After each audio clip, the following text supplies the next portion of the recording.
Let's get toxic.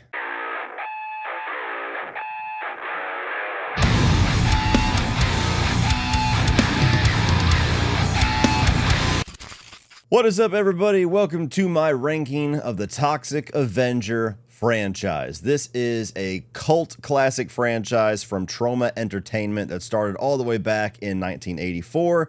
And here this past weekend, we got the long awaited release of the 2023 remake that at one point seemed like it was never actually going to see the light of day. As far as my experience with this franchise, I had never seen any of them until September of 2023. I was actually one of those lucky few who got to watch the premiere of the 2023 remake at Fantastic Fest, and so the day before that fest kicked off, me and my buddy Sean watched the original film, so we kind of had a little bit of an idea of the comparison and contrasting whenever we watched the remake. And kind of to my surprise, I actually did enjoy the original Toxic Avenger as well as the remake. I just, for whatever reason, never got around to watching the 3 sequels, despite having the 4K set on my shelf back there. So you're gonna be getting a lot of thoughts that come from a first-time watch, as well as somebody who is very brand new to these films, did not grow up with them back in the heyday, or has any kind of nostalgia or experience as a child growing up with them, which would be a very weird experience because these are not movies for kids whatsoever. So if you guys are not familiar with Troma Entertainment, they are a film production company that is widely infamous for doing the most crass,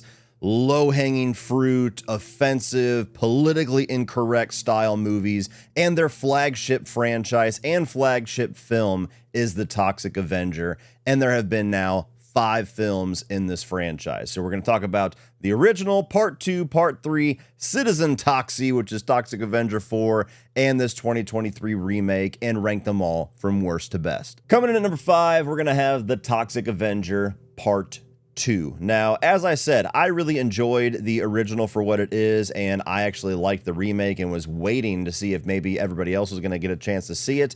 And so when I popped in Toxic Avenger Part 2, I was actually genuinely excited to get through the rest of these sequels and see how wild and crazy and irreverent these movies got. And I actually held out the possibility that maybe one of the sequels would be my favorite of the franchise.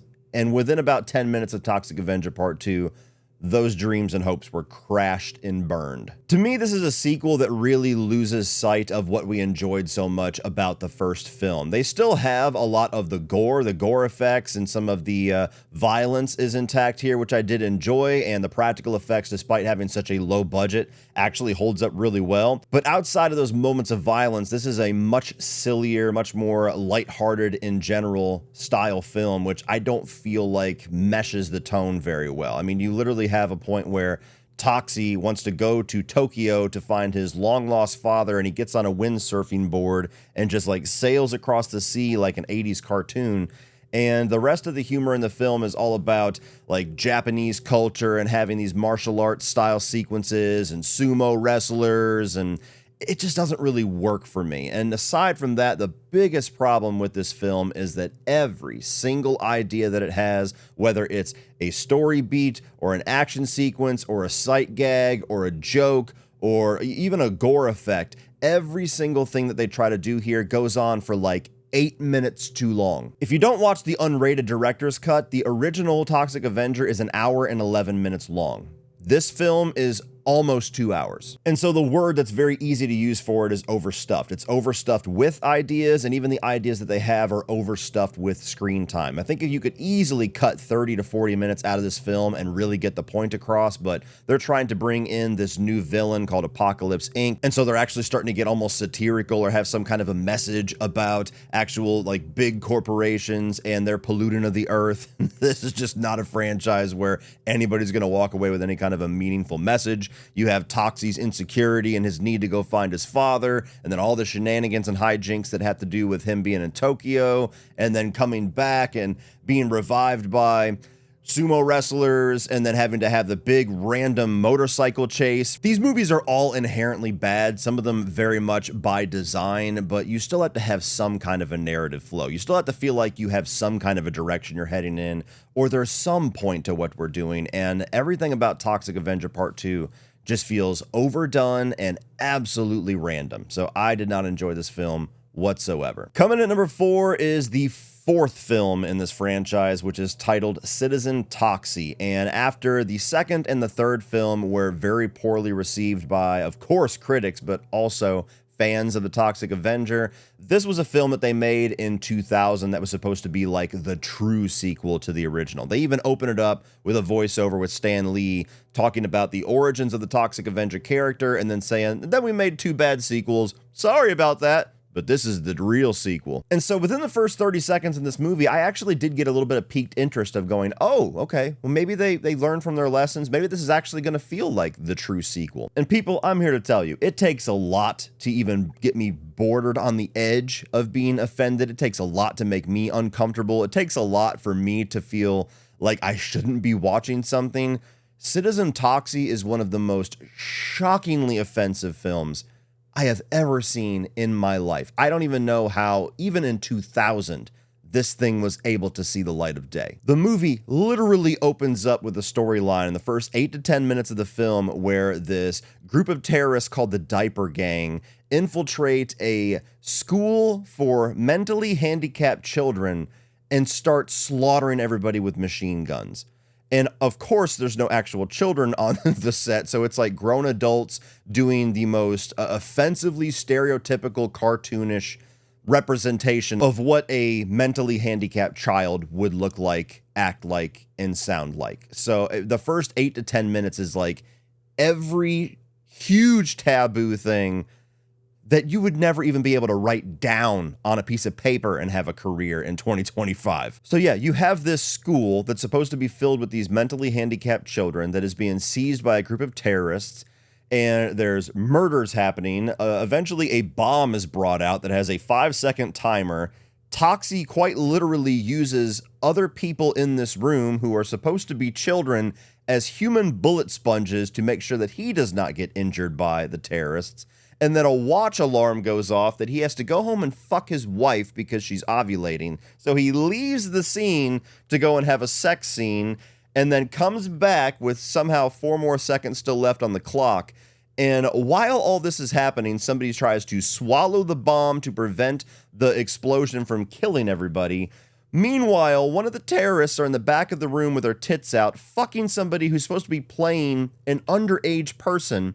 And the only reason that the plan is foiled is because the fumes of the bomb going off inside of this character's stomach is ignited by the woman and the supposed to be child lighting up a post-coital cigarette. This is the first 10 minutes of the movie. And from there, it does not get any better. In fact, it gets significantly worse. There is like word usage to describe sex that will make you just want to vomit and just like absolutely turn to celibacy for the rest of forever. You have all these wild cameos. I mean, you got Corey Feldman, you have Lemmy Kilmister, you have Eli Roth, Ron Jeremy, James Gunn, who actually used to be a writer for Troma, shows up at one point to play like a mix between Bill Nye the Science Guy and Stephen Hawking, and you can only imagine what that is like. I'll give the movie this, and why it's not in my bottom spot, is that at least it feels like it has that gross edge and that shocking value to it that the original has, that I feel like the second and the third film traded out in favor of silliness, which I just don't think works as well. I felt a bit more engaged watching this one just because it was so unbelievable what I was watching that I could not turn away. Whereas Toxic Avenger 2, my brain was like short-circuiting, trying to tell me like, do anything else. Put this in the background and go fucking build a house. Do something. You want to have a viral video on your hands? Go find your most ultra-woke friend, strap them down to a couch, and force them to watch this movie with you and just record their reaction. I guarantee you it'll be the funniest fucking thing you've ever seen in your life. So yeah, another movie I can't say that I enjoyed, and I will never watch again. I can't think of anybody that I would want to watch this, despite my previous joke. And it felt like a movie that just me watching it for a ranking potentially could get me canceled. Like my Prime Video logs are going to get leaked somewhere and be like, Cody Leach watched Citizen Toxie, confirmed. Get rid of him. Coming in at number 3, we have the Toxic Avenger Part 3, The Last Temptation of Toxie. And to be honest with you, you ask me at any point today, tomorrow, this week, my bottom 3 could swap places. They're that close for me. So needless to say, I wasn't really a big fan of this one either. But what ended up putting Toxic Avenger 3 just slightly above the other two as of the recording of this video is that it's got a bit more story. It's certainly more of a character study of the Toxic Avenger, which is just a wild sentence to say out loud, let's be honest. But the thing that was peculiar about this one is I started watching it and I said, this looks almost exactly the same as the second film. The camera looks the same, the lighting, the costume design. It almost looks like I never stopped watching the second one. I wonder if these movies were shot back to back. And so after watching it, I went back and researched this, and much to my surprise, no, Toxic Avenger 2 and 3 were not shot back to back as separate films. Toxic Avenger 2 just overshot what they had to such a monstrous degree that they literally decided to take one film and split it into two. And so the experience of Toxic Avenger Part 2, as well as the experience of Toxic Avenger Part 3, were supposed to be one singular film, one story, one collection of plot, and holy Christ, just throw me in front of a train now. And so what you have here is a film that essentially takes the intended climax of Toxic Avenger Part 2 and just tries to build an entire movie around that with a lot of extra fluff, some recycled scenes from what was shot from Toxic Avenger Part 2. And so I would not really be all that shocked if some people had this at the bottom for that reason alone. But this one was a bit of an easier watch despite those humongously glaring flaws. Essentially what you have in this is that after defeating Apocalypse Inc. in the second film, Toxie starts to feel like he has lost his purpose and he's just wandering around without any kind of direction. And his girlfriend, who used to be called Sarah but then was renamed to Claire for reasons that were never explained, she wants to get this experimental procedure done where she can start to see again, and so he needs to find some way to financially back that, so he decides to go right to the villains of the second film and sign on the dotted line to start doing some work for them to get the money for his girlfriend's eye operation. And essentially, Toxie turns into this self-absorbed yuppie. This is all like the first half of the film, and that's the side of the film that very much drags. It feels like, what are we doing? We're just spinning our wheels. It feels like you're literally making this up as you went along, because seemingly that's exactly what happened. But then eventually you have the Toxic Avenger decide to grow his balls again and turn into a hero and go against Apocalypse Incorporated, and it come to find out that the CEO of that company, who's played by the same actor who played the villain in the second film, but they don't feel like they're playing the same character, has actually all along been Satan himself. And so you have the back half of the film, which is Toxie versus the devil in this like video game style showdown. Just like in pretty much all these films, I think the gore effects are pretty good. I think some of the violence is entertaining just for how ridiculous that it is, and seeing what they were able to do with the low budget, there's some charm to that. But yeah, this one, it feels the most dull, but at the same time, it feels like the only one that gives any sort of actual attempt at telling a story as far as the sequels go. So just depends on what you go to these movies for, what you hold as the biggest value here. If you like silliness and ridiculousness, you'll prefer the second one. If you want shocking irreverence, you'll like Citizen Toxie. If you want a little bit of story or to talk about the character of Melvin or the Toxic Avenger in some capacity, you might prefer this third one. As of right now, this is how the cookie crumbles for me. And now we've arrived at the top two, which, if I'm being honest, are the only two films in this franchise that I enjoyed, will ever rewatch, or would recommend to anybody. So I welcome all conversation, of course, down below if you're a hardcore Toxie fan, if you grew up with these films, if you're a Trauma fanatic. Please give me that difference of opinion down below. What am I missing about the previous three? And is having these as my top two somewhat of a hot take, or is this pretty much the definitive top two everybody's going to choose between these? Nonetheless, these are two films that are very different. They have a lot of very different flaws as well as positives, but they are the two that I will go back and forth on which one I'm in the mood for whenever I get that toxic itch in the back of my skull. But as of right now, coming in at number 2 for me is going to be the 2023 remake, the Peter Dinklage film that is now finally available at wide release for all of you guys to check out, and I hope that you go out and support it if you are interested, because not only is it a fun movie that I think a lot of people will enjoy and will be surprised by, but they're actually doing some kind of a charity spin with this, where every single dollar of box office that this movie gets, they're going to match up to a certain amount for healthcare and everything like that for veterans. You know, I might be screwing up some of the details, but there is a really cool cause going on with this film. So if you are interested in it, please don't just wait for it to drop on VOD. Go check it out in theaters, support the film as well as this very cool cause. But I, like I said earlier, was one of the few people that was able to check this out 2 years ago at Fantastic Fest. It was the big opening night premiere. And oddly enough, the ticketing was such a crazy, wild, Wild West shootout, basically, that year that I was not able to see this on opening night. I actually had to watch it the following morning at a P&I screening at 8 in the morning. So just think about how weird of a morning it is to wake up like unusually early for a film festival schedule and pump yourself full of Monster energy drinks to go and watch The Toxic Avenger at 8 in the morning. It was wild.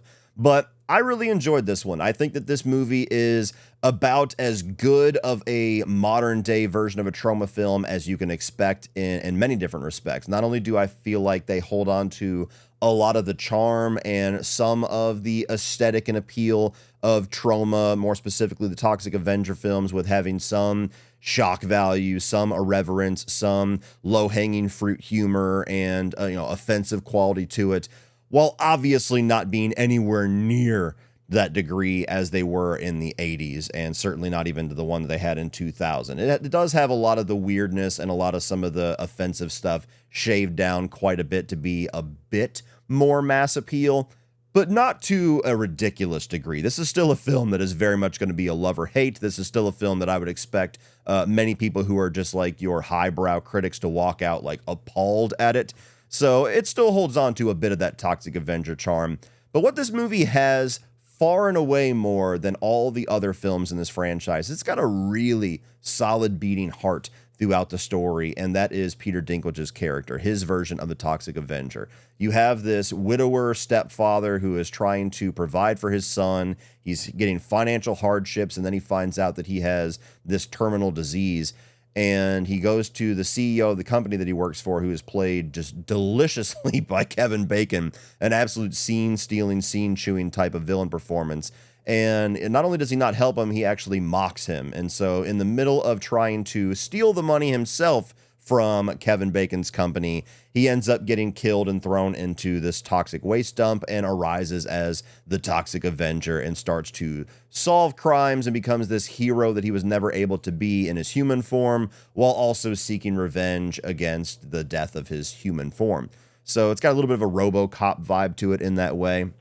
And it's a fun film. I think that this is one that is probably the most rewatchable of all of these, if I'm going to be honest. I think it has the most a balanced mix of having gore and violence, plus some silly charm, plus that heartbeat, that story that you can actually get invested in and characters that you care about. So I would not be surprised if this is a lot of people's favorite by the time they actually check this movie out this weekend. For me, the only true flaws with this film, for what you would expect from a Toxic Avenger 2023 film, is that I feel like they do miss a little bit of that appeal by having it be not quite as outlandish and bizarre and as shocking as you would want. I mean, even to the point where when Cineverse purchased this movie for distribution and they have retitled it and remarketed it as The Toxic Avenger Unrated, I don't really feel there's much unrated about this film. Like, this isn't like a Terrifier 2 or a Terrifier 3 where it's like, oh yeah, if they were going to release this wide as an R-rated film, they would have cut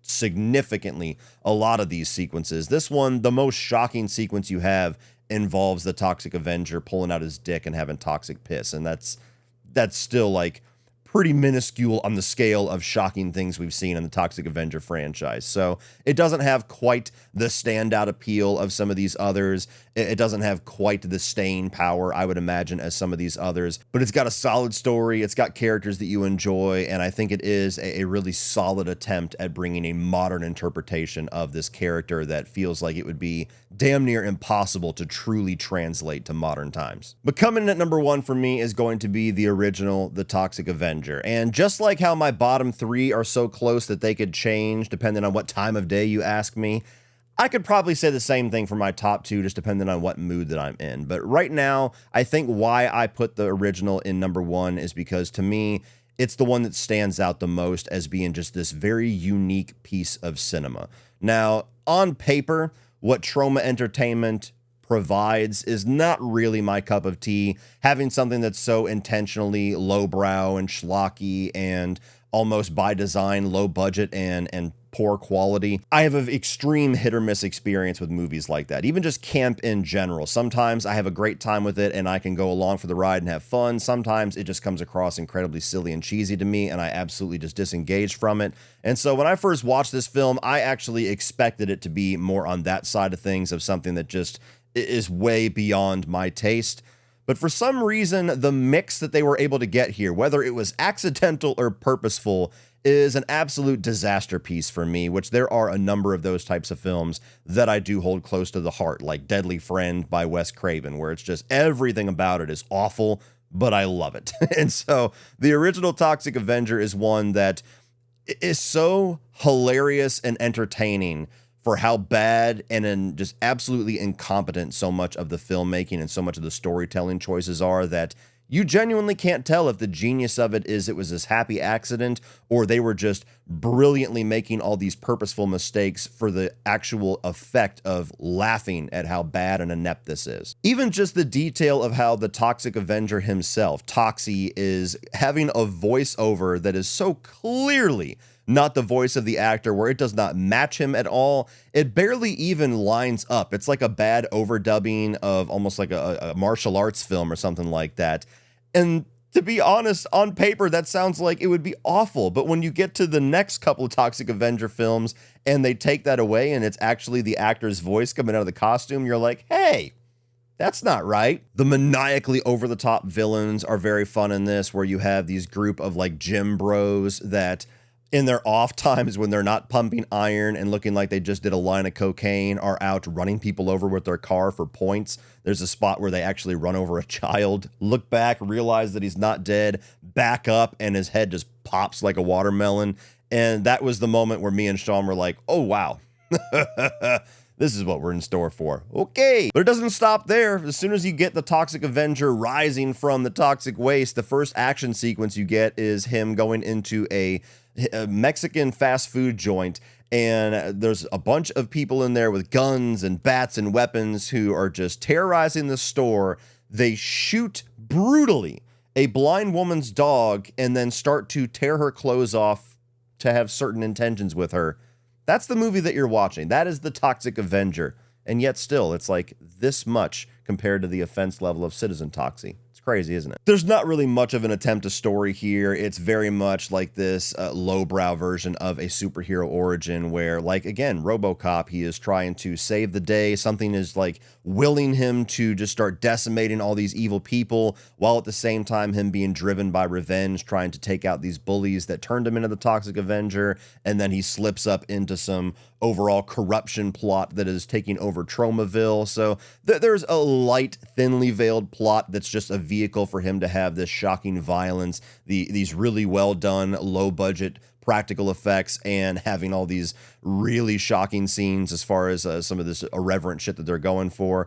But it's a nice mix. It's never too much. It's never to the point of Citizen Toxie where it's like just nasty to where it turns you off and you feel like dirty watching it. It has humor and ridiculousness that balances out all of the violence and the shock value, and all of the bad production design, bad production decisions just add to the charm of all of that. So this is never going to be a franchise that I think has mass appeal or is something I would recommend to the masses or just tell everybody to give it a shot. Like, this is something I'd be very specific with people. This is not for you. Yeah, you'll enjoy it, you sick fuck. But if you're on for the ride of what the Toxic Avenger franchise delivers, I do think this original one is the best one as far as getting that mix right and being something that if I ever am in a toxic mood, I think this is the one that is going to satisfy that the best. Well, that's it for this one, guys. If you're a massive fan of this franchise, let me know down below what your ranking is. Like, share, hit that subscribe button so you don't miss everything in the future. If you enjoyed this, please click over here for a playlist of all the other new releases that I have checked out in 2025, as well as my ranking of the Fantastic Fest films the year that the remake was released. And as always, remember, opinions are like assholes, but that doesn't mean you have to be.